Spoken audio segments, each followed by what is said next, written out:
Hello everyone, welcome to electrical hub. तो आज का टॉपिक है थ्योरी ऑफ कंज्यूमर बिहेवियर, जो कि इकोनॉमिक सब्जेक्ट में बहुत इंपॉर्टेंट टॉपिक है। थ्योरी ऑफ कंज्यूमर बिहेवियर यानी कि हम देखेंगे कि जो कंज्यूमर है या फिर कोई भी कस्टमर है, वो कोई भी सामान खरीदता है तो वो कैसे बिहेव करता है, किस बिहेवियर में वो खरीदता है, कैसे कंडीशन पे खरीदता है, और वो जब कंज्यूम करता है कोई भी गुड्स या सर्विस को तो उसका बिहेवियर क्या होता है, वो क्यों दोबारा खरीदना चाहेगा या फिर वो क्यों दोबारा नहीं खरीदना चाहेगा। इसको बोलते हैं थ्योरी ऑफ कंज्यूमर बिहेवियर। इसको समझने से पहले हम लोग को समझना पड़ेगा यूटिलिटी। यूटिलिटी यानी कि satisfying power of a commodity is known as utility. यानी कि सेटिस्फाइंग पावर मतलब कि अगर मैं किसी डेयरी मिल्क या चॉकलेट को खा रहा हूँ तो उससे मैं कितना सेटिस्फाई हो रहा हूँ, उसको बोलते हैं satisfying power of a commodity is known as utility. यहाँ लिख देता हूँ, utility means satisfying power of a commodity is known as utility. ठीक है। So every commodity, whether it's a free good or a economical good, will have a utility. That means अगर कुछ भी product है, चाहे वो जहर ही क्यों ना हो, हर चीज़ का एक ना एक यूटिलिटी होता है, यानी कि सेटिस्फाइंग पावर होता है। चाहे वो फ्री में मिले या फिर चाहे वो पैसा दे करके मिले, उसकी एक सेटिस्फाइंग पावर होती है। मान लो अगर आपको लंगर में खिचड़ा मिल रहा है, आप जाएंगे उसको खाने, भले ही उसकी सेटिस्फाइंग पावर कम रहे, क्योंकि वो हो सकता है टेस्टी ना हो या हो सकता है कि टेस्टी हो, अगर लेकिन उसका कुछ ना कुछ तो सेटिस्फाइंग पावर वैल्यू रहेगा। भले ही वो सेटिस्फाइंग जो पावर है वो ज़ीरो रहे, लेकिन ज़ीरो भी एक वैल्यू होता है। तो सेटिस्फाइंग पावर हर चीज़ का होता है, चाहे वो फ्री का मिले चाहे वो पैसा दे करके मिले। चाहे वाटर हो गया, एयर हो गया या क्लाइमेट, ये सब के भी सेटिस्फाइंग पावर होते हैं। हम वाटर कंज्यूम भी करेंगे तो उसमें भी हमें सेटिस्फाइंग पावर मिलेगा, यूटिलिटी मिलेगा। यूटिलिटी मेज़र करते हैं यूटाइल्स में, UTILES। इसका जो ऐसा यूनिट है यूटाइल्स होता है। जैसे किलोमीटर रास्ता नापने का क्या है, कोई भी लेंथ नापने का, उसको बोलते हैं किलोमीटर, मीटर बोलते हैं। वैसे ही यूटाइल्स होता है यूटिलिटी मेज़र करने के लिए। यूटिलिटी दो वे में मेज़र कर सकते हैं। पहला है cardinal, cardinal utility. Cardinal utility मतलब कि expression of the satisfaction in numerical terms, expression of satisfaction in numerical term, यानी कि हम कितना सेटिस्फाई हो रहे हैं कोई भी प्रोडक्ट या गुड्स को या कमोडिटी को कंज्यूम करने के बाद, उसको हम अगर एक्सप्रेस कर सकें या बता सकें न्यूमेरिकल टर्म में, उसको बोलते हैं cardinal utility.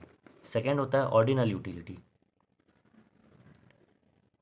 Ordinal utility means expression of the satisfying of the commodity which can be represent not in a numerical term but only in a emotional term. यानी कि expression of satisfaction of our satisfaction in ranking order. मान लो हम फ्लिपकार्ट से कोई भी product खरीदते हैं, तो खरीदने के बाद फ्लिपकार्ट हमें क्या बोलता है, रिव्यू देने। रिव्यू किस वे में लिखते हैं हम लिखते हैं 5 स्टार रेटिंग देके, 3 स्टार, जितना भी रेटिंग देते हैं उसको बोलते हैं ऑर्डिनल यूटिलिटी। यानी कि हम उसे मेज़र नहीं कर सकते। ठीक है। 3 स्टार रेटिंग यानी कि moderate happy, we are happy, लेकिन मिडिल में है, ठीक है, ठीक ठाक है। 5 है यानी कि हम काफ़ी ज़्यादा सेटिस्फाई हैं आपके प्रोडक्ट से, उसको बोलते हैं ऑर्डिनल यूटिलिटी।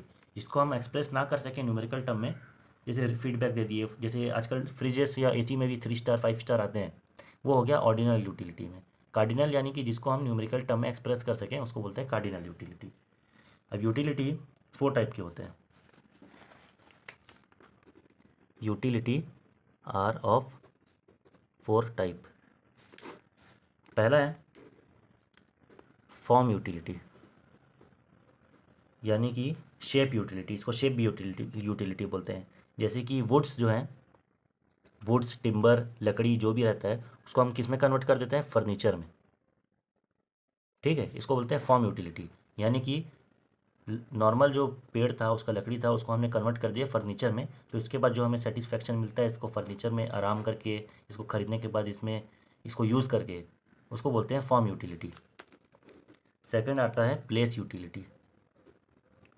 प्लेस यूटिलिटी यानी कि फ्रूट्स और वेजिटेबल जो ट्रांसपोर्ट होते हैं एक जगह से दूसरा दूसरा जगह, यानी कि फ्रूट्स, वेजिटेबल, आजकल इंपोर्ट एक्सपोर्ट काफ़ी नॉर्मल हो गया है, यानी कि ग्लोबलाइजेशन, यानी कि आप बाहर से भी कुछ भी इंपोर्ट कर सकते हैं, एक्सपोर्ट कर सकते हैं। जो चीज़ यहाँ कल्टीवेट नहीं होता है वो हम फॉरेन वर्ल्ड से या फिर दूसरे जगह से ला करके, फॉरेन कंट्री से ला करके यहाँ इंपोर्ट एक्सपोर्ट करते हैं।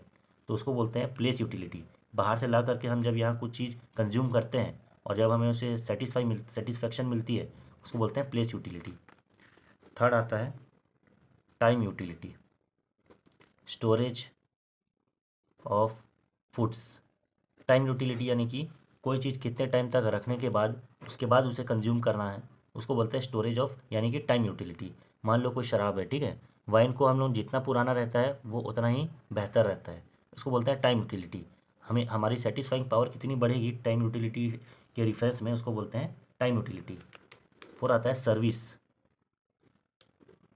सर्विस यूटिलिटी, जैसे कि पुलिस, लॉयर, डॉक्टर एक्सेट्रा। जिस चीज़ को यूज़ करके, जैसे पुलिस की सर्विस या फिर लॉयर हो गया या डॉक्टर हो गया, उसका ट्रीटमेंट ले करके ये सबसे जो हमें सेटिस्फैक्शन मिलता है उसको बोलते हैं सर्विस यूटिलिटी। तो हर तरह की यूटिलिटी होती है, form utility, place utility, time utility और सर्विस यूटिलिटी। ये होता है टोटल ऑल यूटिलिटी का फुल फॉर्म, यानी कि थ्योरी ऑफ कंज्यूमर बिहेवियर में इतना पोर्शन आता है। इसके बाद हम लोग आगे पढ़ेंगे लॉ ऑफ DMU, यानी कि diminishing marginal utility, next class में। Thank you.